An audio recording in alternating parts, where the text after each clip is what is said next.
en el espejo, muévete en el espejo, enamórate del... Hi everybody, welcome back to my podcast. Today we have my friend Maggie here. I'm so excited to have her. I suck at the intro, but I need to stop saying that. I need to be like, I'm really good at this intro. I'm really good at this intro. I'm really good at this intro. But I'm still not. It's so okay. This is my friend Maggie. I've known her for, we've known each other like over 10 years now. That's crazy. That's crazy. We're getting old. We're getting younger. And I was really excited to have you on here just to have a good conversation about just being a star. Chill. No, thank you for having me. Yeah, of course. It's a pleasure. So we're just going to hang out with Maggie for a little bit. And I have some questions, but let's just start like your intro and like what you do. And let me share, I need to like share a few things about how I met Maggie. And then we'll talk about like who you are. So I don't know what year this was, but it was like before I even had a brand. Like I just kind of I knew that I wanted to be an artist. I knew that I wanted to do something. And there was this art show, and it was like an all-girls art show. And it was called like Bunny something or Rabbit something. And it was Darla, you, Daniela. Oh my gosh. I remember. It was like off San Pablo on the corner. Yeah, on Adeline. And damn, that venue's not even there anymore. Throwback. So you were in there with Daniela and Serinda. Darla, yes. Yeah, a bunch of girls. And I think that was the very first time I like met you and we like had an introduction. And then I'll never forget, I saw you guys again because you had this booth that had like little, like sparkly oils. Yeah. Dee and Serinda worked at this perfume like factory in San Leandro, so they made handmade perfumes all the time. So I remember shopping from you guys, and it was like these sparkly oils, and then it was these stickers, like it was like women empowerment stickers. And then I bought this necklace from you, and it was like on a Gucci. I still have that. Damn, you're bringing back like throwback shit. I think I still have forgot that I made somewhere. those. Okay, so I walk up to Maggie, I'm like, hey, I've seen her before.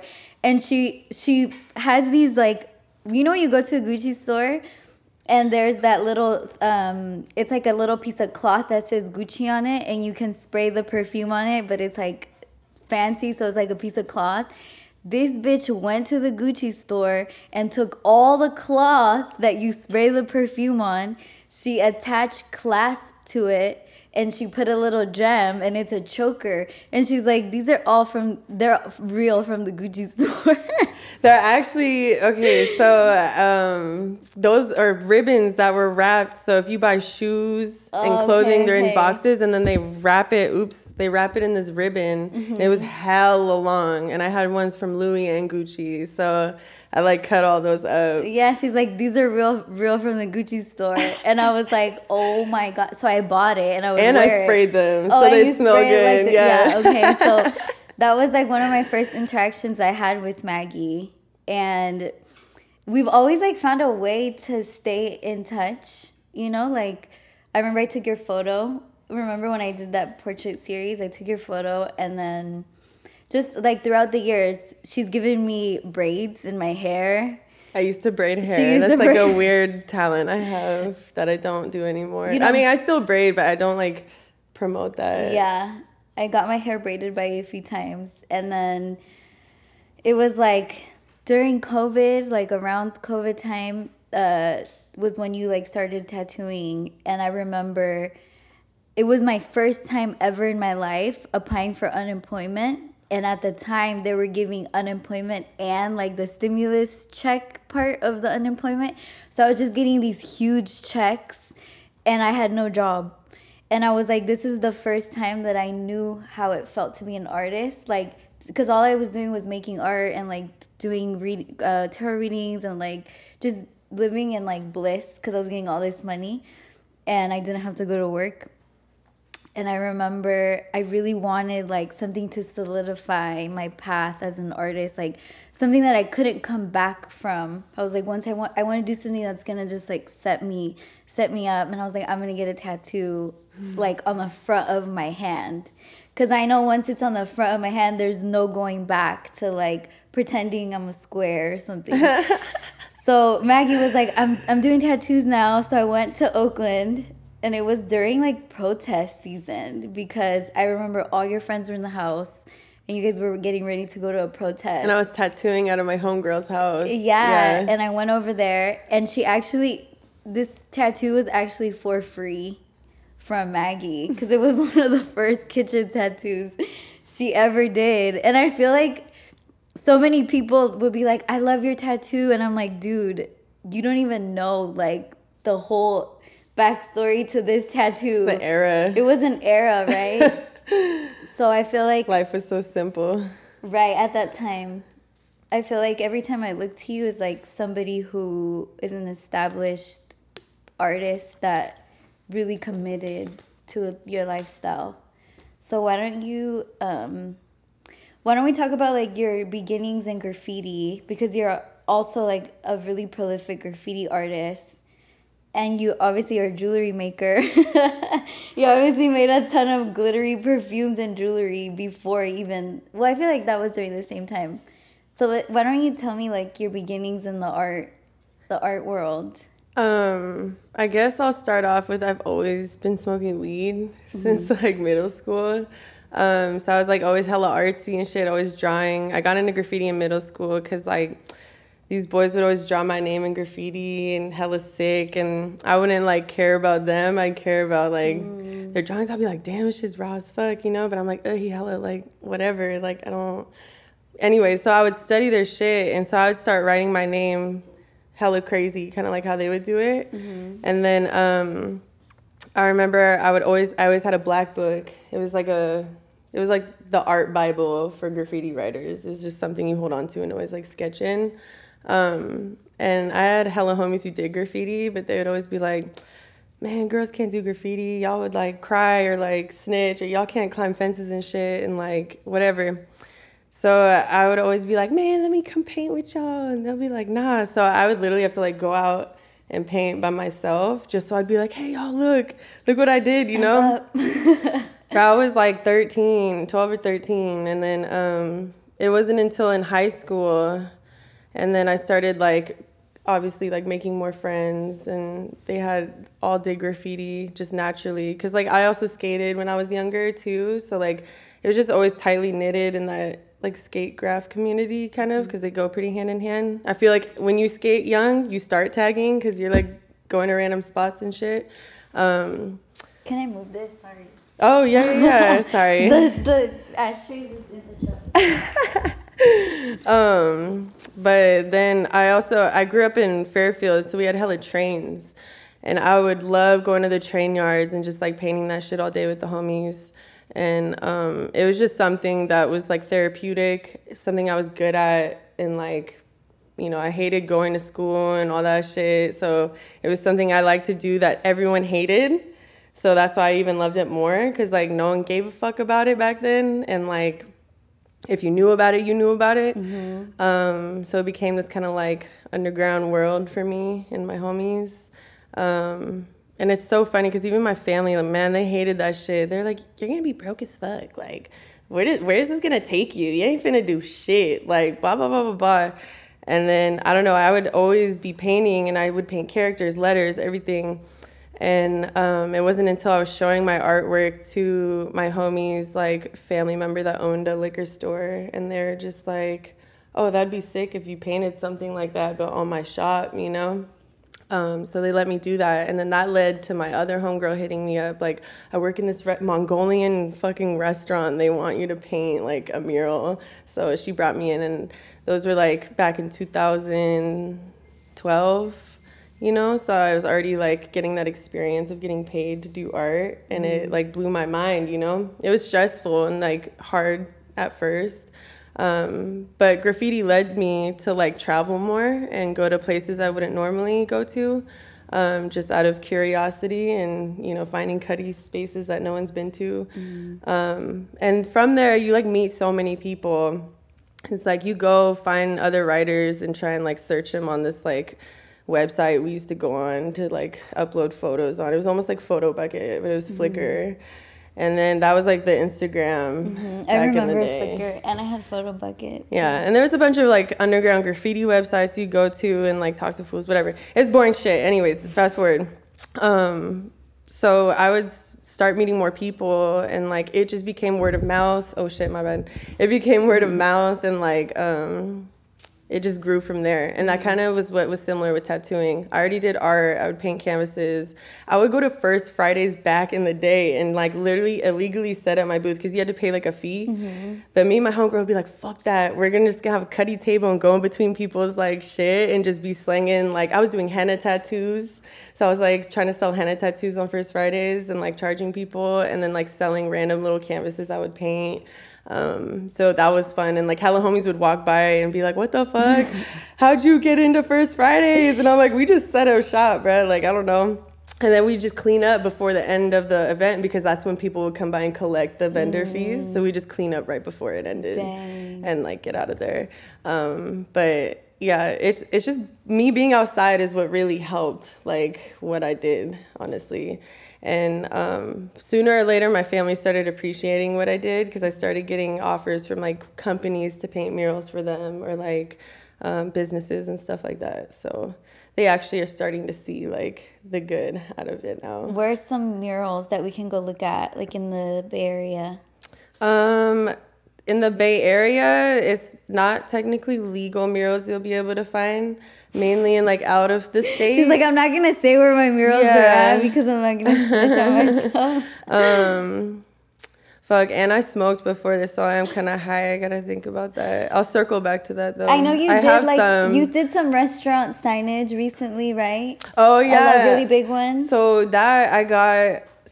There's this spot called Malibu Burgers, and I would follow them on Instagram because they do pop-ups back in the day. And they do it in random little venues, you know? And then I remember going to one of their pop-ups at Timeless Coffee, and like, I don't know if the owner remembered me or something because I would like blow up their Instagram. And so when I came to get a burger one day, he's like, hey, like I follow you. I fuck with your art. Let's talk. Boo, boo, boo. Bought my burger, boom, ate it, shouted him out, boom, boom, boom. Then he hit me later and was like, what's up? Like, we're low-key about to open up a new, like, spot. That'd be sick if, you know, you painted the mural for us. So... Again, right time, right. Literally, and this was when, like, fires were happening. The sky was, like, burning red, and, like, no one could breathe outside. And they did a pop-up still, and I was outside, like, dying and coughing, just waiting for my burger, you know? You're like, I have to work with them. There's no way. Yeah, I was like, I don't give a fuck. We outside.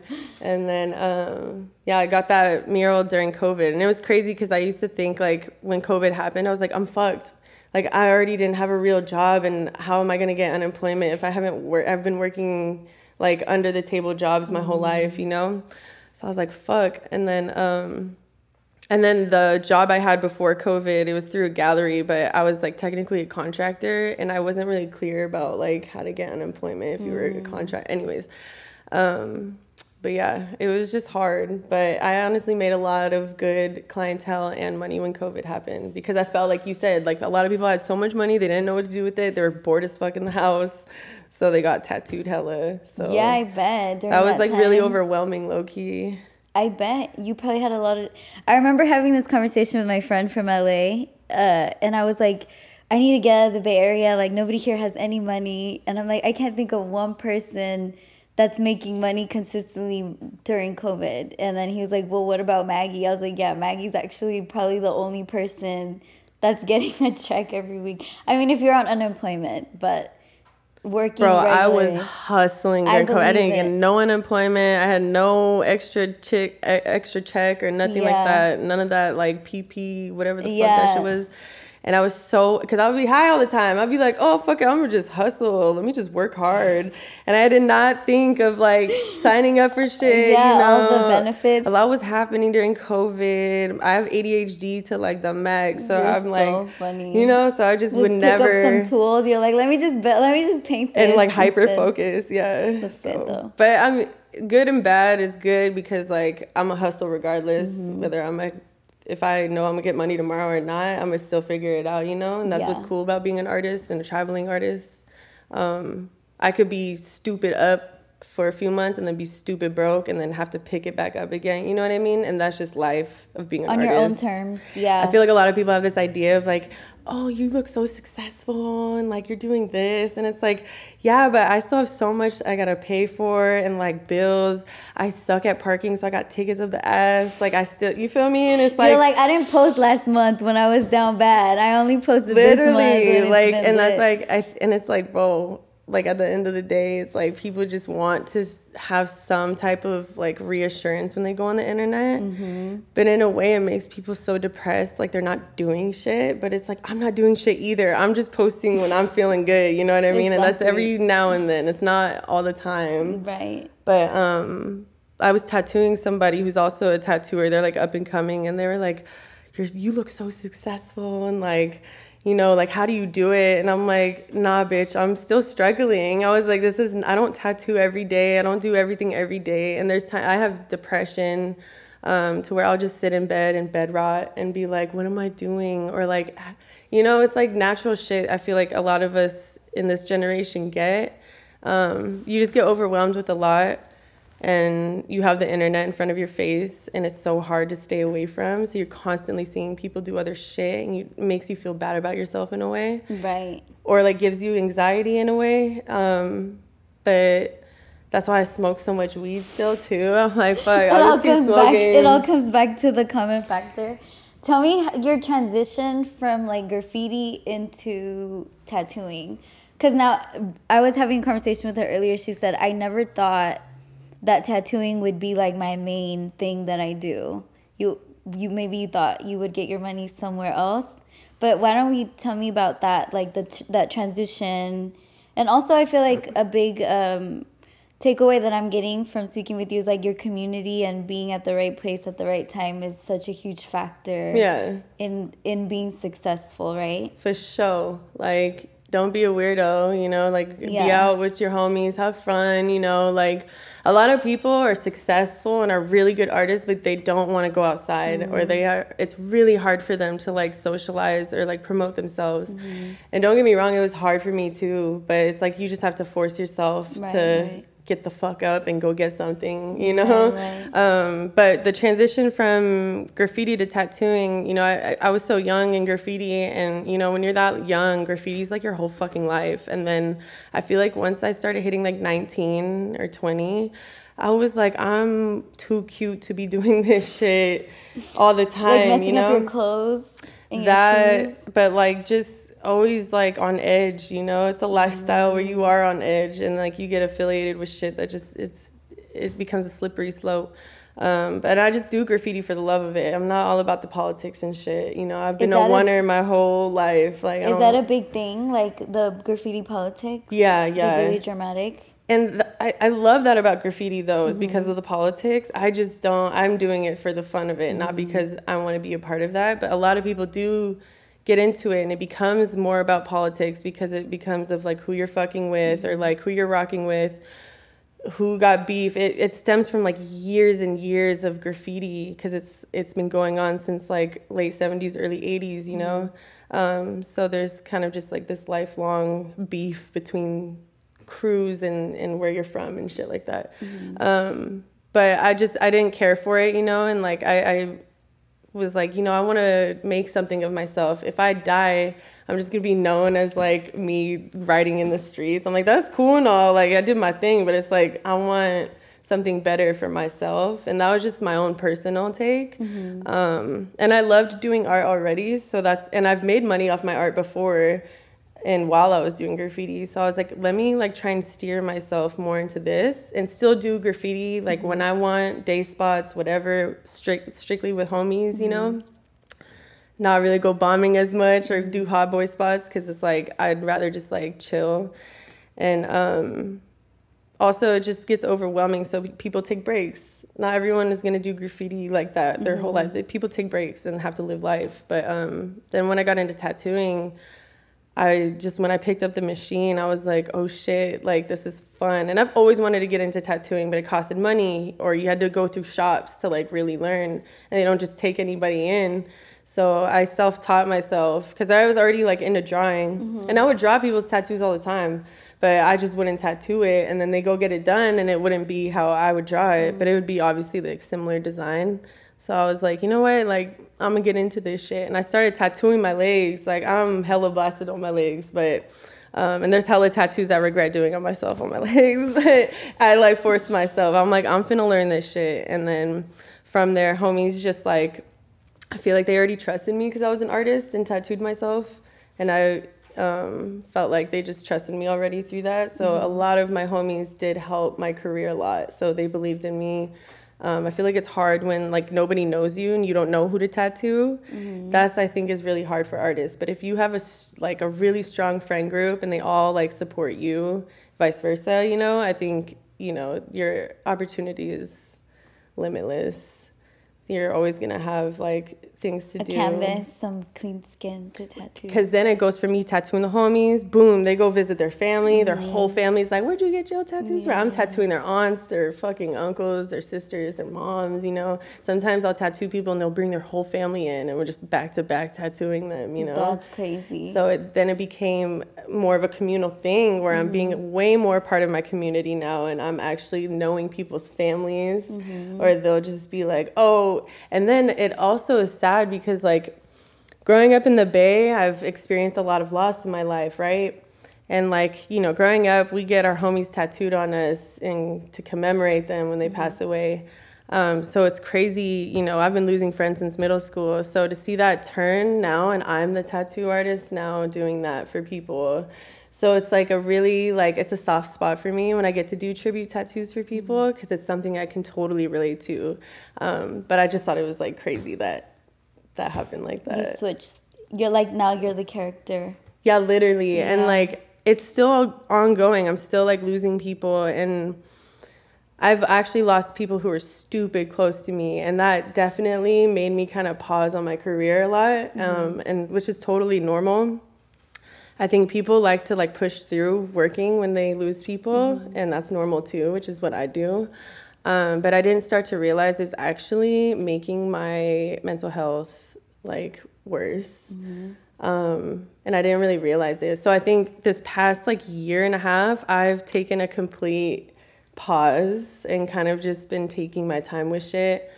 Only like, you know, doing things that are actually gonna like help me and like go a lot slower with what I do, because I be so quick with shit. I know. We were saying how you would do like 5 or 6 tattoos in one day. Because when you first start, that's so normal though when you get into tattooing, because you're like, like tattooing's my life. Like, I'm finna, I'm still hella young. Like I could do this all day. We'll be tattooing till like 2, 4 in the morning, you know? Hell no, I'm not doing that anymore. I'm not even that old, and I'm just already burnt out off of it. It's just too much. That's why it's like I'm not going to tattoo the rest of my fucking life, but I want to tattoo to a limit where I'm still like an OG and okay with tattooing still. What do you feel like is like your negative experiences while tattooing? Or like what's something that you just won't do? Like certain designs I won't do? Yeah, do you ever turn people away for any reason? Yeah, I turn people away if they come to me with designs that I just haven't done or anything similar to it. And I'll always direct them to an artist who I think would kill that design. You know what I mean? I'll be like, you know what, I don't do this, but go to this person because that's their style. And it's common. But a lot of people just assume, oh, you tattoo, so you could do anything. But it's like, nah, certain artists like to stick to certain styles. But experiences, though, in tattooing, there's been bad and good experiences always. I think I haven't dealt with anything that crazy. I think the craziest time I've tattooed someone was, like, this dude. And, like, I tattooed him, and then afterwards he was still hitting me up, like, it was really nice, like, hanging out and stuff. You're like, I wasn't hanging out with you, fool. I was like, babe, that was a transactional hangout. That was not, like, I was forced to be with you because I'm doing a big tattoo on you, and you're paying me a lot of money. Like, no offense, but it's like, that's not hanging out. Like, we did not go get food. We were not playing video games. Like, I was not confiding in you about shit. It was strange. So I have come across like people who definitely like misconstrue like what the fuck is going on, which confused me because it's like it is what it is. But yeah, that's funny. Yeah, it's interesting. I recommend Maggie. She has a really light hand, and her tattoo gun is like a pen. So I'm not afraid of pain. Like, I can take a lot of pain. I've had a lot of piercings. Like, I've been really sick, and I made it, like, persevere, and I was in a lot of pain. But the noise would trip me out. Like, a lot of noise, to me, is more painful than, like, literal pain. Like, if it's loud, it'll like, I don't like it. And it was really uncomfortable. So I never thought... Actually, I have one tattoo that I got when I was, like, 16. I was probably, like, 16, 17, and that tattoo gun was really heavy and really loud, and it was on my leg. And I remember, to this day, this tattoo looks like a gel tat. Like, it never got finished. We love those, though. I know, that's like it's a little pony, and I'm like, he's gonna be with me. Like, when I'm together, he will get together. Like, it's a reflection of me still. I'm still a work in progress. But I remember the tattoo artist, his hand was heavy and the gun was loud, and it deterred me completely from ever getting tattoos. I never got a tattoo after that until I got like the Friday the 13th. I have like a little cherry tattoo that I got on Friday the 13th. It was really small, really random. But when I went to Maggie, your tattoo gun is really tiny and it's really quiet, and she goes super fast. So like, she gave me this tattoo, and I remember like her being only done. She did the outline. She was about to start shading, and I thought it was only like literally a tenth of the way done, and then she was already done. Or like, she gave me this, and when she was done, I thought it was only the outline. So I was like, okay, I can take a break. And she's like, no, it's done. So she goes really fast. She has a really light hand. I don't mean to go really fast. I feel like that's just how I be working, because some people would be like, what the fuck? So then it's like, it's tricky, because it's like, do I charge hourly or do I like do flat rates? Because I be knocking shit out kind of fast. Yeah. And the work is so I'd be intricate. Like, how should I charge this? I'm like, because it sucks. Yeah, so that's why I'm also like, I'm trying to go slower. I think it's my ADHD. I don't know what it is, but I try and like hyper focus on something. Get it out the way. I mean, the work is beautiful. I'm like thinking of the blunt I'm gonna smoke after. I'm like, all right, go. You know? No, I'm playing. Just kidding. But yeah, the work is beautiful. Everyone always asks me like where I got my tattoos. It's funny because my dad is turning 50 something. He's an old man. And I was like, I'm gonna get you a tattoo for your birthday. So I might book my dad's cool as fuck. My dad's birthday tattoo with Maggie. So I really recommend booking with her. And okay, something I wanted to ask you is like, how does it feel when people steal your work or your ideas? Because I feel like you're a very original thinker, and you do a lot of things that, like, for example, like that little stuffed, like the stuffed doll that you did. I feel like that's so obvious. Like, we would all want a stuffed doll of ourselves. Like, who wouldn't? Especially if you're a Brandon yourself. But then you actually did it, right? And then it's like, okay, you're the one kind of like... I feel like for a lot of things, you do them first. Another thing that I saw recently was, like, you do those brat doll tattoos. And you're the first person I ever saw with that style. And then I saw someone else that wasn't you that also did it. And I'm like, okay, they totally copied her. But are we going to say that? I just said it. It's a very, like, controversial thing, I think, for artists in general. But I don't care, because I'm recycling these designs as well. We may tweak it in a way to our own. But, like, brat dolls, bro, I didn't invent brat dolls. Right. I can't get mad at people for tattooing that. That's like me. If someone tattoos Betty Boop and they're like, bitch, I tattoo Betty Boop. Yeah. Bitch, we all tattoo Betty Boop. Yeah, you know? Yeah. It's like, what? She ain't got no copyrights to her image no more. That's why it's so filtered out, you know? And it's like... That's why, like, it's funny. It's like, I get it. If you're literally making some shit, like, out of your ass. I'm sorry, I'm, like, explaining this. If you're creating art off the top of your mind, like, I completely understand if someone's biting your shit, you know? But if it's something where you've seen something and you're like, that's cool, I'm going to do it this way, and then get mad if someone does it too, I can't get mad. Like, we all, like... They're just inspired. Yeah, I look at it like just inspiration. That's why it'd be so funny to me, like, when I see certain artists be like, don't copy my designs, and it's like all Betty Boop shit, and I'm like... Okay. You created Betty Boop? I'm like, damn, like... You're old as fuck. No, they did not create Betty Boop. They literally just seen some shit on the internet and wanted to tweak it a little bit. Like, that's what we all want to do. It's like, we're not fucking all original. And that's what people need to shut the fuck up about. Everything is because we've seen something, whether it's something we've experienced or we've seen something like on a piece of art or someone's clothing or something. You know what I mean? But like, I really credit the ones who be like, creating stuff solely off their imagination of something that you can't just like look up on the internet. And that's what's crazy also, different subject, but of like how stupid AI shit is. Oh my God, that was one of my questions. Human shit, I'm like, AI could never what like humans do. Like it could create random shit and put it like in perspective like immediately. But like with what humans do and what we make and shit, I just feel like it can't ever meet up to that. Yeah, I like feel the soulful I don't know. aspect. How do you feel about it? I don't like AI. I was going to ask you because, like, your responsibility as the tattoo artist is, like, to come up with a sketch that comes from the design that the client wants, right? So, at this point, people can just feed the AI their idea and then do the sketch part, and then it cuts out a part of your job. If they just come with a sketch that's like ready to go on their skin. And I feel like that's a huge possibility, like, for people, right? Or probably people are probably already doing that.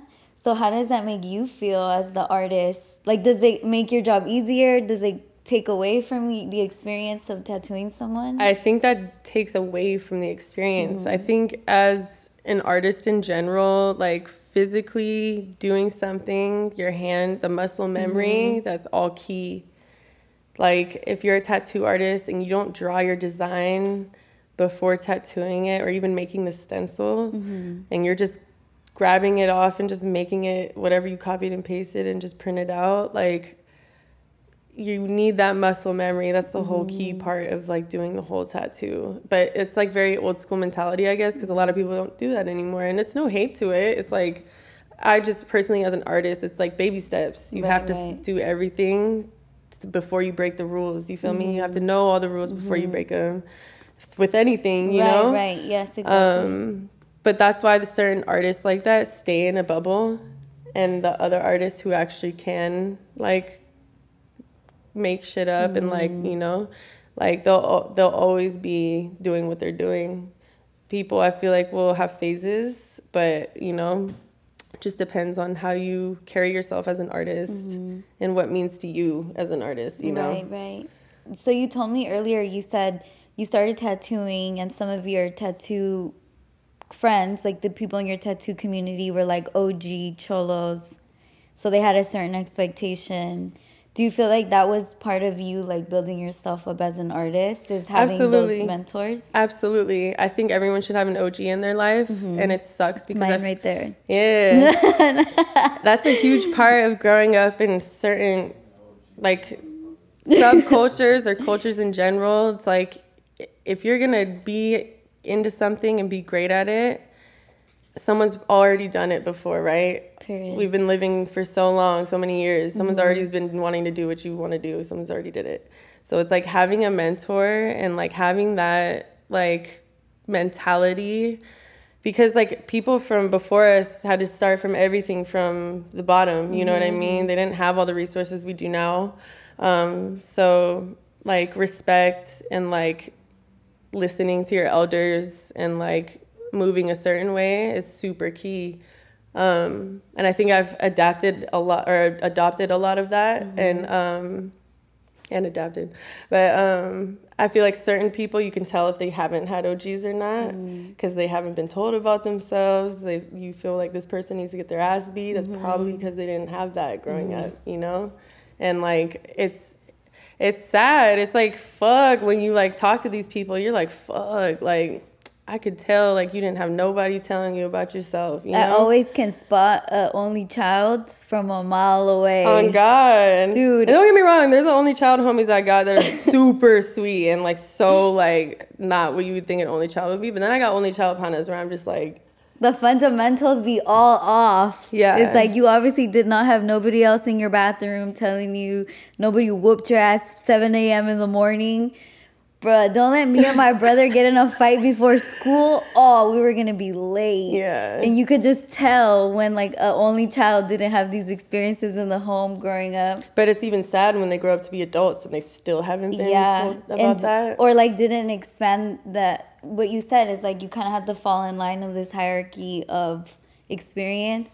So if you're not willing to, like, accept your place in that hierarchy of experience and, like, listen or take direction or guidance from those older people, I think that too is like you have to be open to the new experiences, to that knowledge. So I think that's a good takeaway, is always being teachable. Well, I'm the youngest out of my sisters, so having older sisters, you know, definitely I think helped me understand that, even when I jumped into, because me and my sisters fought a lot. I'm like, fuck y'all, I'm gonna find a new family. And that's why I'd always be out like doing shit, out painting, out doing whatever the fuck, not giving a fuck, you know, because we just never got along. So I feel like that's what helped me apply that, but with people who I didn't have issues with all the time, people who weren't my older sister trying to beat my ass all the time or like ruin my life, you know?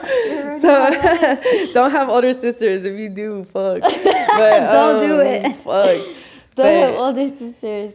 You're terrible. So love them now, but fuck. I know. I know one of your sisters. She's a nurse. Yeah. It's so funny because they look exactly the same. But we all look alike, but we're all so different. But then she's like a nurse. Like, I'll be watching the Instagram stories and she's like in the ICU, but, you know, like living her nurse life. And then it's like Maggie and she's like tattooing and smoking blunts, like writing on the wall. And they look exactly the same. I actually met your sister outside. I was at a party and I was like, that person looks just like Maggie, but I didn't know her yet. And then I walked up to her. I was like, do you know Maggie? And she's like, I do. I was like, oh, she did all my tattoos. And she's like, oh, my God, that's my sister. And then that's how I, like, met your sister. But that's so funny. I remember there was a moment in time because, like, she would move back and forth. She lived in the city for the most part. But I feel like when she started going back out again and, like, partying, she would be like, someone thought I was you today. All mad. I'm like, like, how does it feel to be the prettiest girl in the room? No, but we always look like hella. People tell us that all the time. But it's just so funny because like we're just so completely different. But we're so similar. Like our mannerisms are very similar of how we laugh or like even how we walk or like certain angles. It's just like. That's hilarious. Holy shit. You do look just like her. You said your dad's from Taiwan, right? And recently I've seen you do like these model, like, what are those, like editorial type shoots where you're in the garb, you're like in all of the dress. And something that I really appreciate about you, and even though you're younger than me, you're like, in your art walk, you're older than I am. So that's like, she's like my OG, even though I'm older than her, because you've been like at this for such a long time and in your experience. But something I really appreciate about you is that you are not just one type of art. Like your mediums are endless. I've seen you literally, like I bought jewelry from you. I bought art, like physical art from you. You gave me tattoos. You've done my hair. Like, so just so much, you cover so much ground as far as artwork goes. And now you're modeling, right? I don't model like that. Don't get it twisted. So it's just a one-off. No, you do model. Stop. Because you did like the Nike thing. That was a campaign though. And they forced me to take photos, you know? So it was against your will.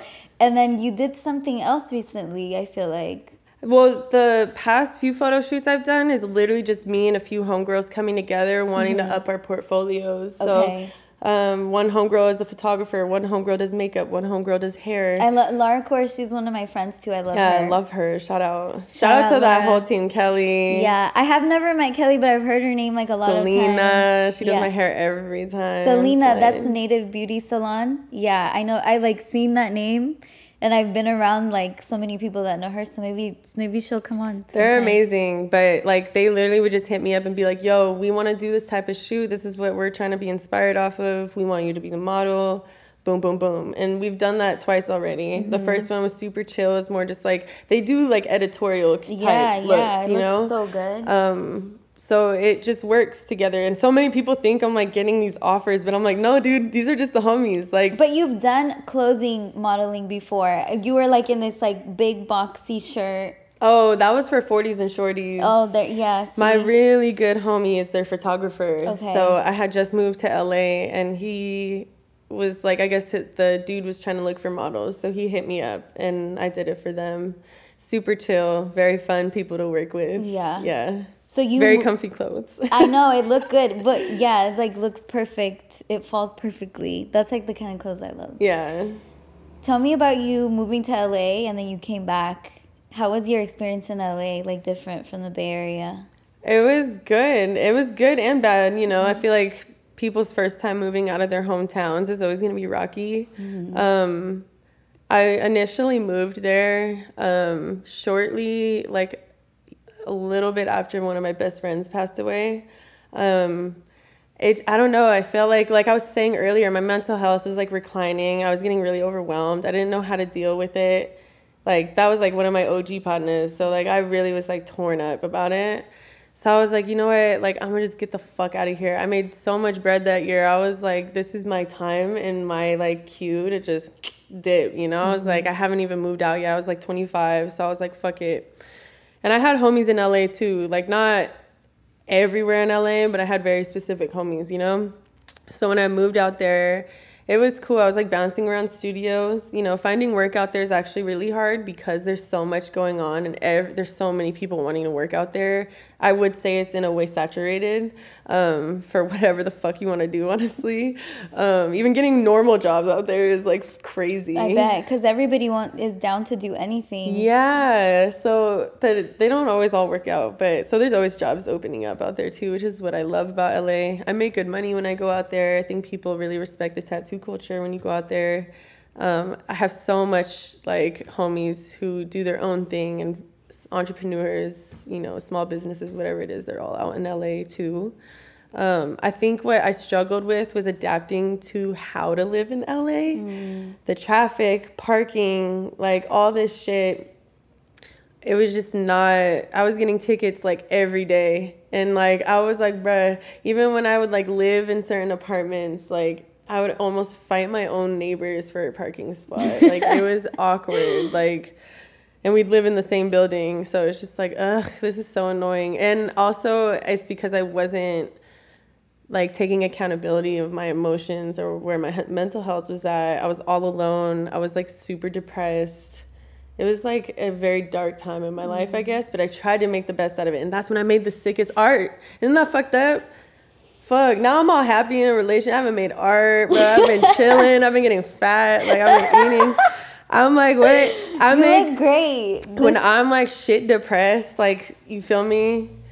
Like, that's when I make sick ass art. That's what I've noticed. I have a pattern, you know? So I be cracking up. That. We gotta tap into the creativity, like, while you're in your high state. Well, like, recently, I was like, I've been like in my head, like, I'm always fighting with myself in my head. And if I don't do art for like a few weeks, I'm like, I'm useless. What am I doing with myself? So recently, I'm starting this big ass painting. It's gonna be in this show coming up in the Mission. It's super sick. I forgot the date. I have to get back to that, but I'm like, I would shout it out right now. But, yeah. So I'm getting back into my painting. It's super big painting. I feel like I've taken a large break from that. Do you do acrylic or oil paintings? I first started with oils, but now I paint with acrylics because one, they're cheaper. And two, it just dries quicker, especially I'm a procrastinator, so I'll always do shit last minute and I need shit to dry. So I've been doing acrylic a lot lately. But, you know, I try and get my supplies as much as I can by any means necessary. Okay. So I've been tapping back into oils, you know, and I've got a cool collection going on, but I feel like acrylic is like more of my favorite right now. Yeah. And then I use spray paint too. I use paint mark. I use everything in my paintings, honestly. On the canvas? That's so cool. Yeah, I would love to come see your show. I would love to come see that. I think I've been to shows where your work is up, but you're not there. Ha! I'm notorious for that. Yeah, I'm like, I've seen a lot of your work out, but then you're not, like, I haven't seen you out at the shows. So I'd be in the house. So now maybe I'll catch you at one of the dates. This one I am going to, just because, like, I feel like for a while I didn't go to them because I get so overwhelmed and my social battery be on 0 a lot, even though I don't talk all day. I probably do talk all day, and that's why, but I just think I don't. But I just feel like I just get anxiety when I talk to people. Relatable. That's very relatable. You know what I mean? Yeah, it's like, fuck, I think so much and I'm so tired that I just don't want to talk. You know what I mean? So I don't know. That's why sometimes I won't go to openings. Or if I do, I'm literally like in a chair in the corner with like a black hoodie on, like posted. People be like, Maggie, is that you, girl? I think that's one thing about you too, because I've talked to other artists and they're so good at just being the artist and they don't give a fuck about like the business, the marketing, nothing. Especially music, like musicians are notorious for that, where like they'll have this huge campaign and then everyone else is posting but they're not posting, right? But you're somebody who I've watched through the years just hustle, and I think like the art is parallel to the hustle, you know? It's never like one is slacking because of the other. It's always just like you're grinding so fucking hard, you're making everything happen, and you're being super creative the entire time. So that's extremely admirable and just inspiring, seriously. And then I sit down with you and you're like the most normal fucking person ever. I just be high. Like, I really do. And I just get inspired off hella shit. And I think graffiti helped me to get inspired off of like colors, especially because I didn't know color theory and shit. I would just go paint burners and be like, this color looks sick with that one, I'm finna do that. And then like I feel like building off of that is what made me understand that when I paint my canvases and shit. I love that. Yeah, you definitely like touch a lot. Like that canvas, I'm like magenta and yellow. That sounds ugly, but I'm like whatever, it pops and it looks. You feel me? You'll see it far away. Like that's how you think with graffiti. It's like what's gonna pop and like catch someone's eye from far away, whether it, you know. So that I think that's what I try to do in my paintings too. Just be high. Yeah, figure it out in that space. Yeah, so I think that to me is like really impressive and admirable, and you're such a huge inspiration to me and my work when I look at people like you. I mean, you specifically. So it's so funny because we did an event in LA. That was so fun, by the way. It was so cute, right? So hot, too. It was hot that day. It was crazy. Yeah, LA just is hot. I hate the heat over there. That kind of heat. It feels dirty hot over there. Here, I feel like it's hot, but we're kind of by the water. But over there, it's just dirty and hot stinky, and gross, yeah. So we did this event, and my dream was to have Maggie in it because she's like an all-star in my life. Like, to me, I'm just like always excited when I get to work with her in any capacity. So having her be part of my show was like a really big deal, and I was really excited about it. But then she brought her friend Krayshawn, and I'm actually really ashamed to say this.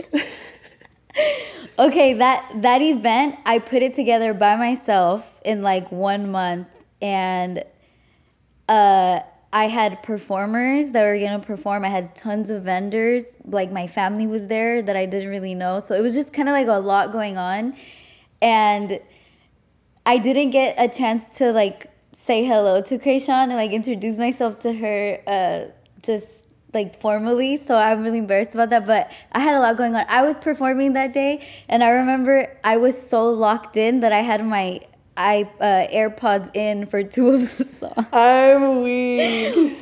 I had a set of like 5 songs, and for 2 of the songs I was just wearing my AirPods. I was like so embarrassed watching the videos back. Like, standing on business. Like, why the fuck did I wearing my AirPods? Like, could I even hear? It was so that day was like really overwhelming, but it was such a full circle moment for me, because when I was like, it was my first year of community college, I wanted to be a journalist, which I now am because I have my own podcast.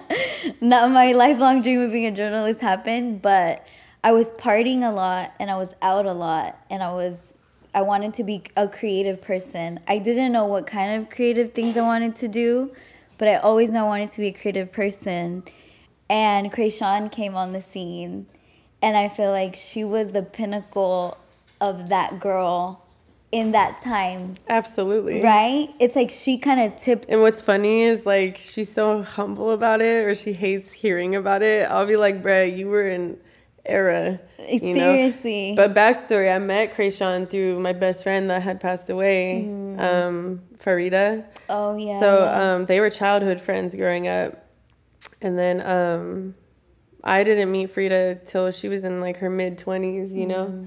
But, yeah, so I met her through her. But anyways, fast forward.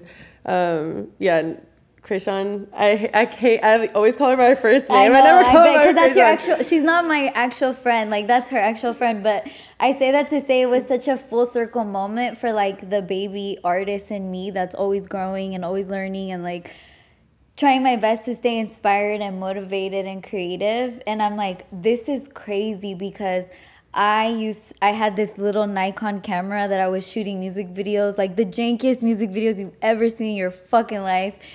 And I was editing them on, like, iMovie back in the day, and I would charge like $400, and I would shoot your music video. And when I saw Krayshawn come out, it was such a, like, eye-opening moment for me. Like, this is real. Like, these people are real. There's people out here that really are just focused on their artwork. They're focused on their community. She was traveling the world. She's, like, in Japan, and she's, like, all in Europe, all over the world, from Oakland. And I really identified with her. So I'm like, my dream for that event was to have Maggie there, because I'm like, Maggie's a friend of mine. I love her, and I was so excited to work with you again. And then Krayshawn is there, and I'm like, Krayshawn is a vendor at my event that I put together. So it was such a crazy full circle moment for me at that time. And it's funny because that was like 3 or 4 years ago. So now I feel like we're back on this, like the spiral of life keeps moving, right? Yeah. And we keep meeting these people. But that's something that I always, like, really admire, appreciate about you, is you're just such a hustler, and you tap into every medium possible. What's funny is, actually, Natasha gave me a stick and poke kit that she had for hella long.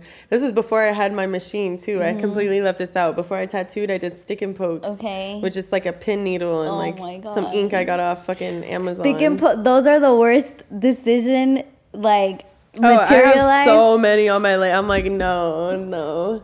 But so she gave me a whole kit, and that's when I really started doing, like, intricate little tattoos, because I had the, like, popsicle stick with the needle and then, like, a grip around it. You know, it was like a whole ass, like, setup for a stick and poke. Because back in the day, I would literally just get, like, a pin or, like, a sewing needle and just hold it, you know, and tattoo all the homies. Shut up. Just with your hand? Yeah, no gloves, nothing. We'd be faded. I'm like, ugh. That's how you create true bonds. Like, when you do risky shit like that with people, then that's why they have such a tight friend group. Because then you're like, okay, I trust you.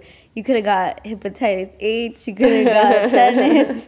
They put their whole life in your hand. And you're like, fuck it. Pass me the weed. Let's do these tattoos. Okay, that's so damn, like a whole world of experiences. I recently started doing these paint and sips where I don't know, it was like a moment where I was just like, hella people always hit me up with questions about how I do my paintings and stuff like that. So I was just thought like, I remember years ago I went to a paint and smoke and I thought it was so lit, but like the art we had to paint was so like mid, no offense. Like it was just like a lighthouse and a rock.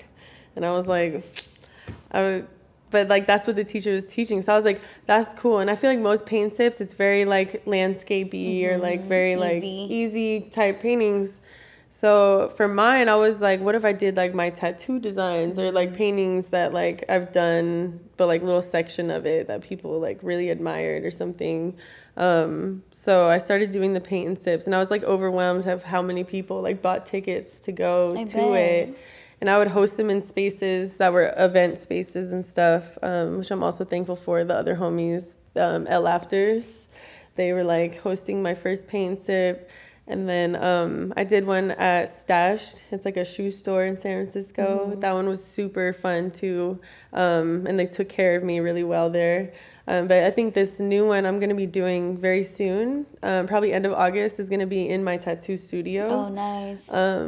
So I'm going to try and use my studio as much as possible. So I was like, why not be hosting these in my own tattoo studio where there's even more art around us that people can get inspired off of. But I'm thinking of doing like beginner, intermediate, and advanced classes, because I had such a mix of people in my class where like half of them are like, bitch, this is hard. Or some of them are like, bitch, this is too easy, I'm bored, you know? And then there's like the in-betweeners that are just trying to learn techniques. So it's like, I feel like I have to have different levels to that.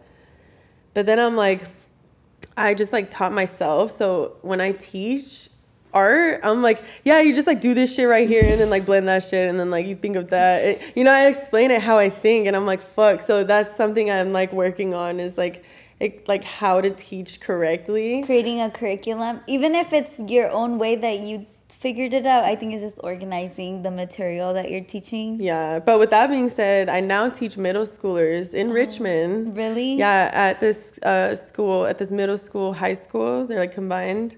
But I'm the art mural teacher for their school. So tight. So I've been teaching there this past year, and I'm doing it again this year for middle schoolers. So that's been helping me like learn and also like, you know, teach them at the same time. But I'm also teaching myself how to like speak to them or like correctly explain something without sounding fried, you know? Yeah. Because they're so smart now. They'll be like, miss, you didn't make any sense. You know what I mean? Like, you know, it's like, fuck, but I'm working at it better, you know. I love that. I think that's like a perfect segue for artists, like growing up. If you don't want, I don't know. I think the rock star life is like cool for that long, but then you kind of need like to learn the structure of maybe even being not a parent, but like maybe working with younger kids and realizing like we're not alone as adults in the world. Like there's a whole other generation coming. And I mean, imagine if there were mural classes in school. I fucking wish growing up. Right. Fuck, I would have been rich so much younger. Like, fuck. Or just would have adapted so much more. Because it's like in our generations, we forced ourselves to learn what we were into, you know what I mean? Whether whatever it was. Your responsibility to get. We didn't have people being like, do a graffiti class. Try sign painting, you know? It's like, what? Like, they actually are like teaching these kids that. But I think it's tight. But the cons to it is I feel like they're so young and they're so on the internet that they almost like don't appreciate what we're teaching them. I'm trying to teach my kids sign painting and stuff for sure, because I'm like showing them my art and then like how I progressed from there. But I just like, I'm trying to plant the seed in for the middle schoolers, because I think they won't really actually start applying it until they're like in high school. But I'm trying to be that little like exposure for them, you know? Like, oh, I remember. I was like talking to them about graffiti and showing them hella like graffiti documentaries, and they're like falling asleep. Or they're like, miss, you love graffiti so much, it's kind of weird. They're like, why do you like this? And I'm like, oh my God, like just different time eras, you know? Like we didn't have TikTok and all that shit when we were in like middle school. So it's like we had to be outside and get juiced off of fucking colors and shit. Right, you know? The paint on the wall. Okay, I have some questions. Maybe we can do your questions, because Maggie put up a question box on her Instagram. So people had questions for her to answer today. And I'm curious to see those. And then we can do like, I have like a few script questions that we could do. Some of them I kind of already answered when we were talking. And then some of the questions people ask is just inappropriate. I'm not answering those. We want to hear the inappropriate ones. No. So, hold on, let me see. Oh, someone asked when my next flash tattoo sheet will be. When I don't know, soon. I have to like be in the... Oh, someone said, are you single? How do you put all your focus on art? No, I'm not single. Now I'm not single. I've been with my dude for like a year and a half now.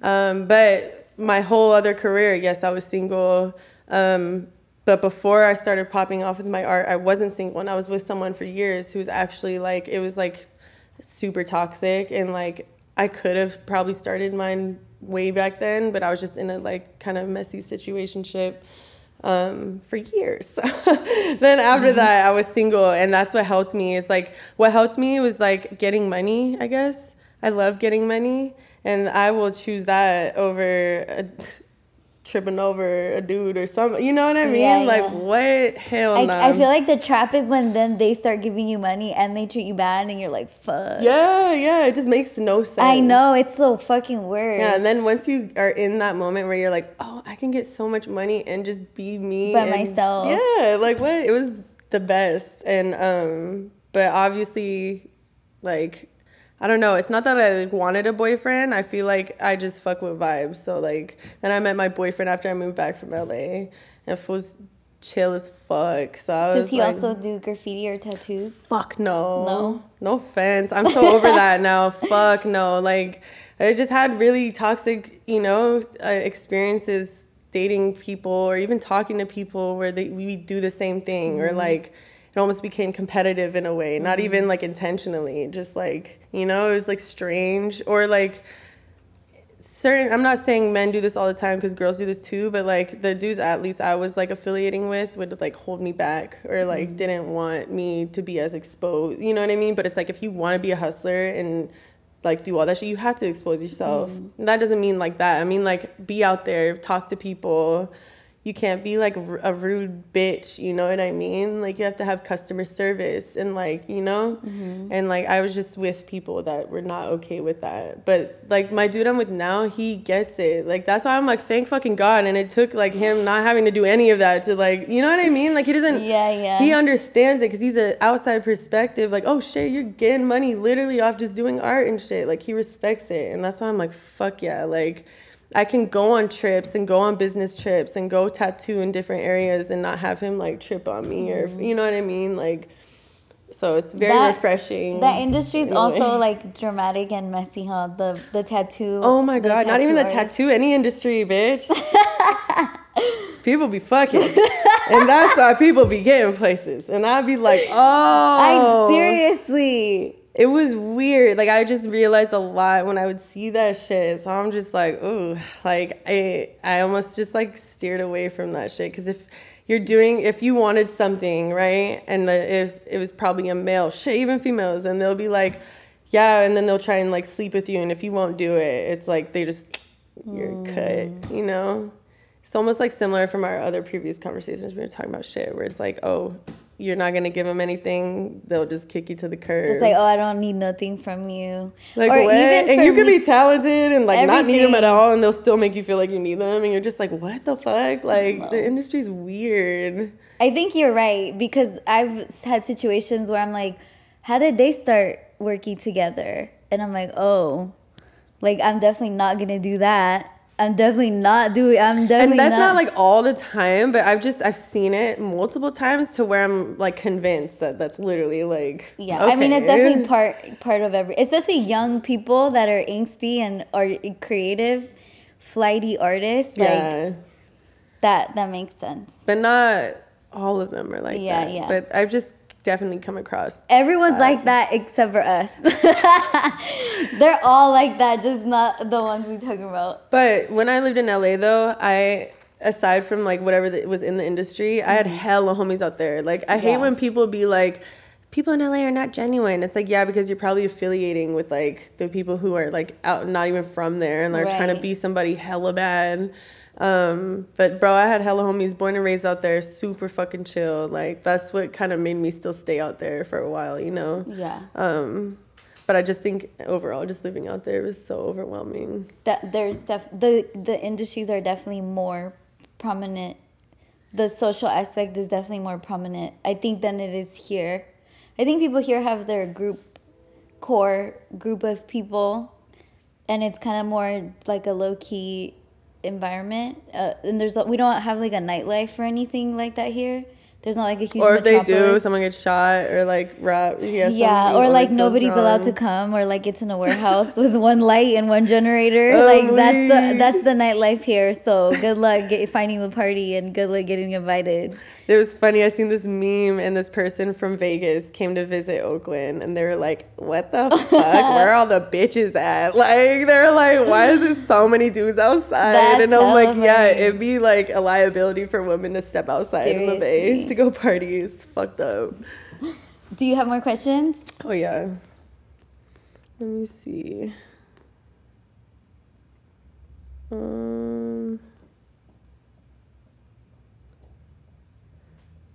Mainly, someone said, "Is my homie?" He said, "Why is your head so big?" Why is your head so big? I answered a lot of them. Someone asked if I'm gonna be making more prints of my art. Probably. I'm just like, I'm thinking of hiring an assistant soon because I think I've come to realize I'm a terrible, like, online person. Like attending to my websites and stuff like that I'm like notorious for like lagging on that shit, and I admit it. You know what I mean? I'm not gonna lie. You're like, if I owe you your order, my bad. Yeah, I'll be like, fuck, I literally forgot. Here, I'll send you like 2 more prints or like a shirt. You know what I mean? I'll always make it up to people, but at the end of the day, it's like as a business person, that's not okay for me. Right. Obviously, they're juiced because they're like waiting and they get extra goodies, but like I can't keep doing that. Right. I've done it a handful of times to where I can say I can't keep doing this. It's not every single time, but it's just like, fuck, bitch, you're fried. Like, get it together, you know? Yeah. So I actually deleted everything off my website because I'm like, stop hitting me up, you I'm know? not mailing none of this stuff. I have to do one thing at a time. I'm like so bad at multitasking. Maybe it'll come with age. Maybe you can get your boyfriend to do it. Same thing, because he's not a part of that. Like, he's like, you need to tell me ahead of time, all these things, and I'm so like, no, well, this that's just, what it's this gonna just came be. up. What's when up? you hire someone, you're also gonna have to train them to do it. That's what I'm saying. I'd rather hire someone who, you know, who already knows. Yeah, and I don't have to go to sleep to and like talk about, you know what I mean? It's like, fuck, when you work, I've learned to never mix work with your love. Fuck that. Smart. Fuck that. Yeah, hell That sounds overwhelming. Okay, I have some questions for you. Shoot it from the hip. And we're going to do these really fast. I think you already... I guess just one question that... let's just do like these 3 questions. So we talked about how you already have touched like so many forms of art, right? You've done so many artistic things. Is there still something that you're curious about trying that you've never... artistically, that you've never tried? I've tried it. I just didn't tap into it because it was a class I took in high school, but ceramics. So like sculpting and shit like that. Like I'm super trying to get back into, because in high school I would make hella South Park characters out of ceramics. That's so funny. With quote bubbles and like, you know what I mean? And then they would always get stolen. Never kept them. Some fucking little fucker would always steal my ceramics in high school. Because you'd have to have them dry on the shelf. Yeah, you got to put them in the kiln and stuff like that. But even, I'm like, bruh, people have been stealing my art since I was hella young. I had to take that shit, like, chalk that shit. That's an L, whatever. It's part of the game. How do you deal with negative emotions? I smoke hella weed and go to sleep. That's it. Or paint something. Especially when it's really negative. I'll try and like channel that into something I'm reflecting on. I get really inspired off of shit I just have or collect. And yeah, try and make art out of it. If anytime I'm feeling negative or something, I try and make money off of it. You feel me? Yeah, that's called alchemizing. That's what's alchemizing? All about. Yeah, like alchemy is like taking I think it's like sulfur and creating gold. Or taking something like and creating gold. So that's what that is. Let's see. What's your favorite way to express yourself out of all the different kinds of art that you do? Definitely spray painting. Spray painting. Fuck yeah. I don't know. It's like the minute you smell it, the minute you hear it, the minute, like, it's that whole connection. Like, that shit is a high, like, you just only get off of that, you know? Sounds so corny, but it's like anyone can agree with that, like, when they paint. That's funny, because my next question is like, do you have a spiritual practice? And you're like, spray painting. I wouldn't call it spiritual. I don't be spiritual at all. at all. I have hella spiritual homies and shit. I'm only spiritual when I'm like shit in some deep shit. I'll be like praying to something. I'm like, bad. Because I'm not really that spiritual because bad shit happens to good people all the time. So I don't really believe in none of that shit, you know?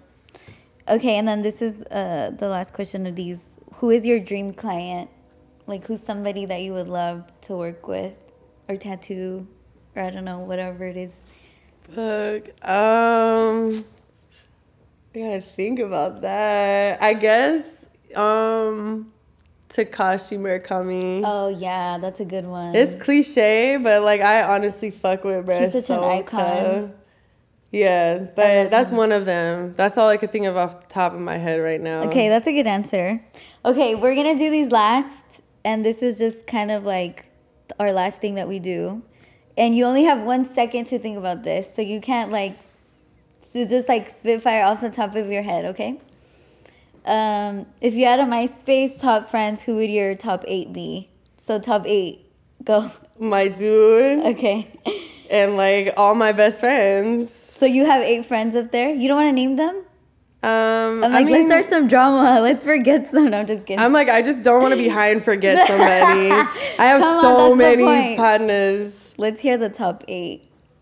Top 3. Okay, let's do top 3. My boyfriend, my sister Brianna. She's not blood, but that's my sis. And my mom, because I would make my mom an Instagram. Smart, that's smart. And my dog, top 4. My dog, I make my dog an Instagram too. Okay, what are your dating non-negotiables? What does that mean? It's like you're shit not, I don't tolerate. Yeah, not tolerate, like 0 tolerance. Missing teeth. Okay, period. If he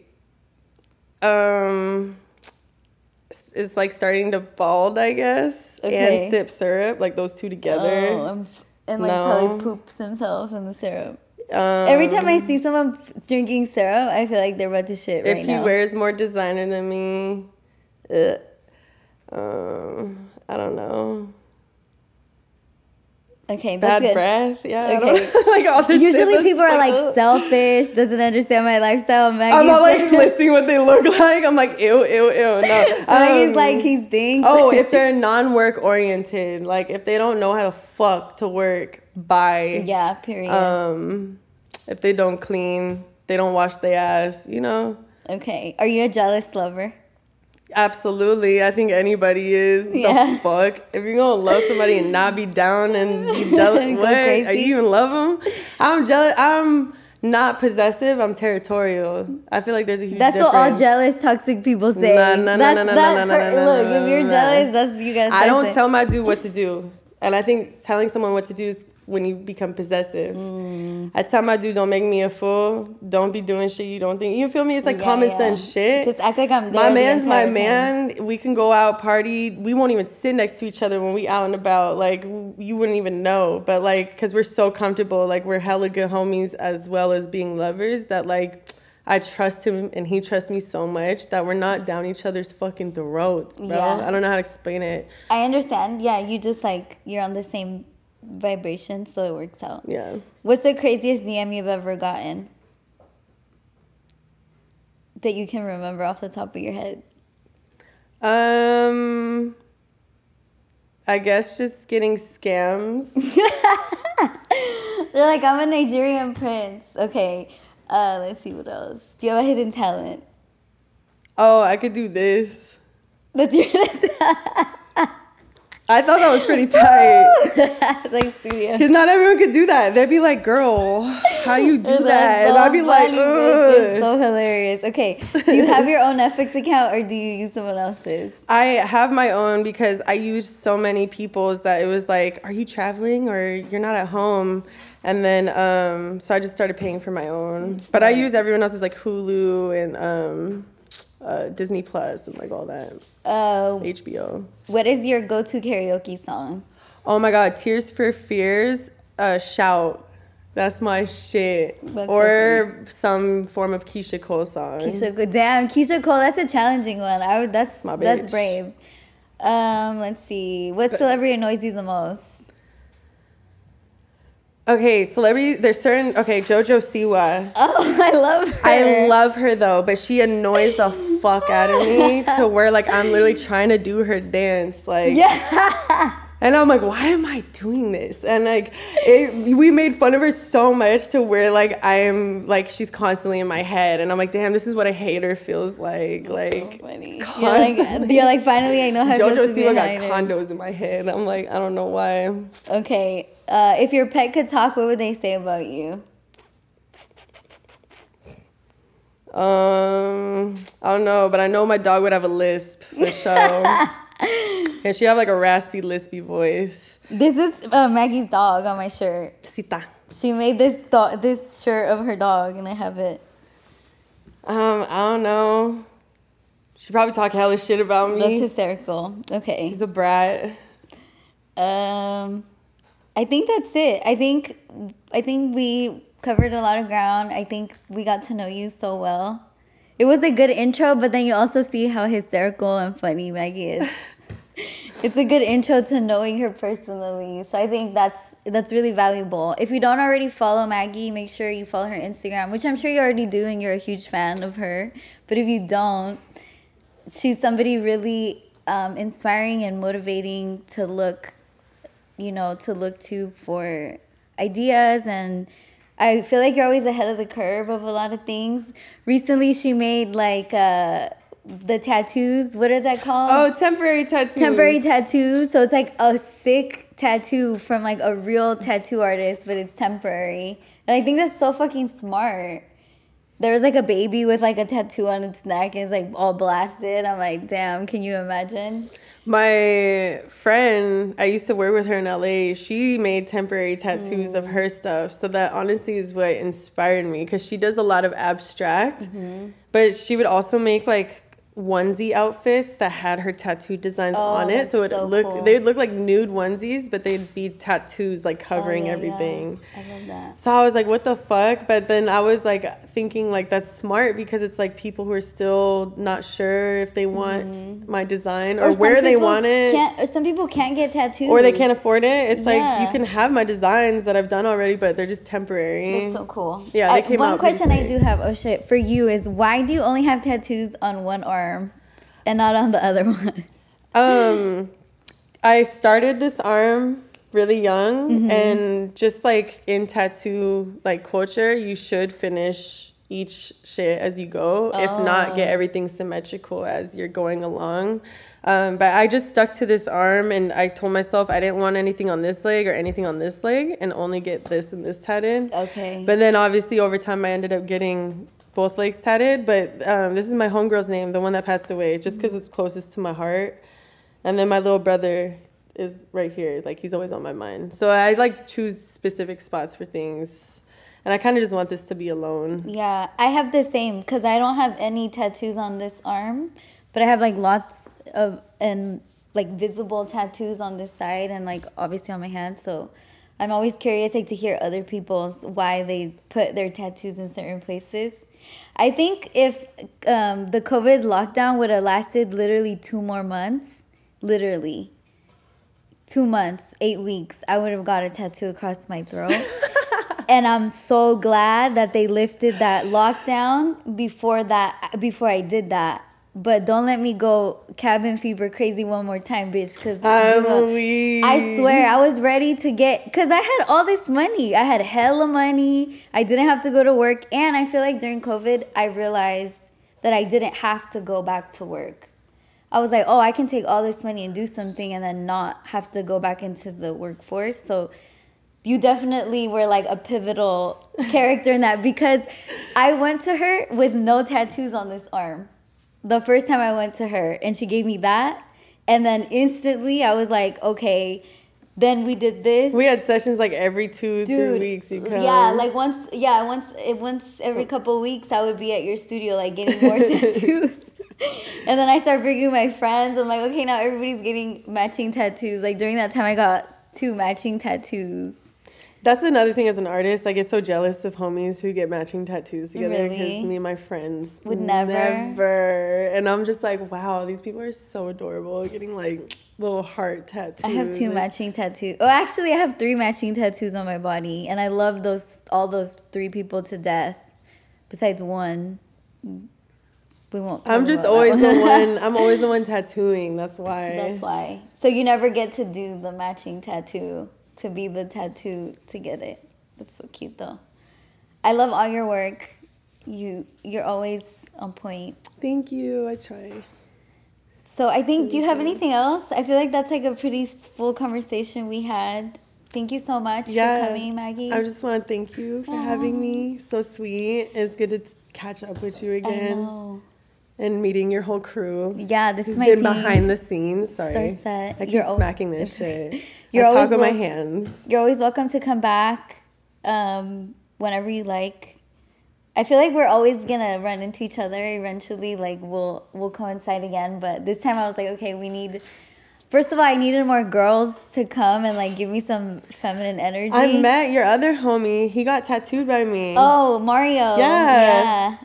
Yeah, he was here. He's in a group. Yeah. And I was like so blown away by his music. I was like, bro, you have to pull up to like our events and perform and shit. Seriously. I still need to talk to bro, but I was just like about his banda, all that shit. I was like, y'all go crazy. Okay. And you tattooed my nail tech, Suli, too. Oh, yeah. Cute.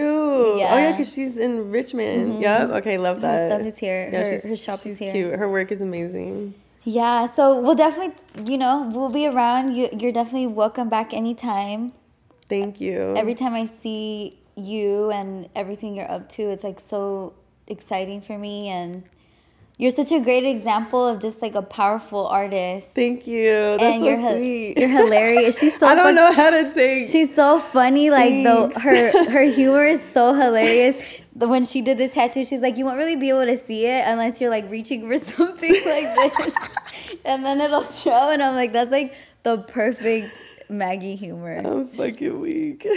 So thank you guys. If you made it this far, we love you. And I can't wait to see you all again. Send a lot of love Maggie's way. Bye. Good job. They left.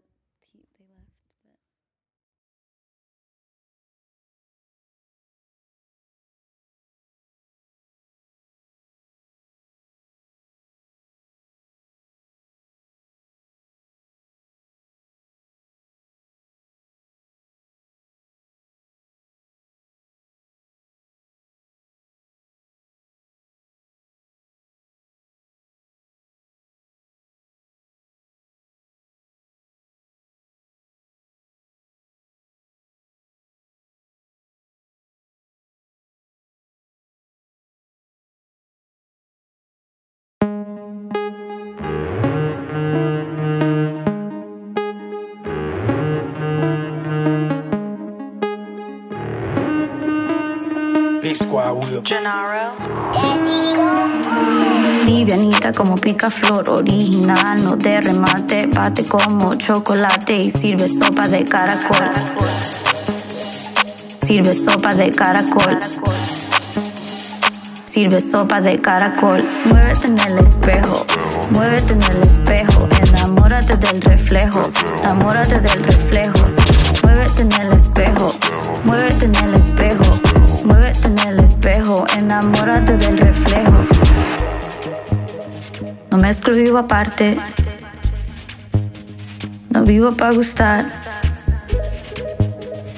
Vivo para gustarme. No me quiero juntar.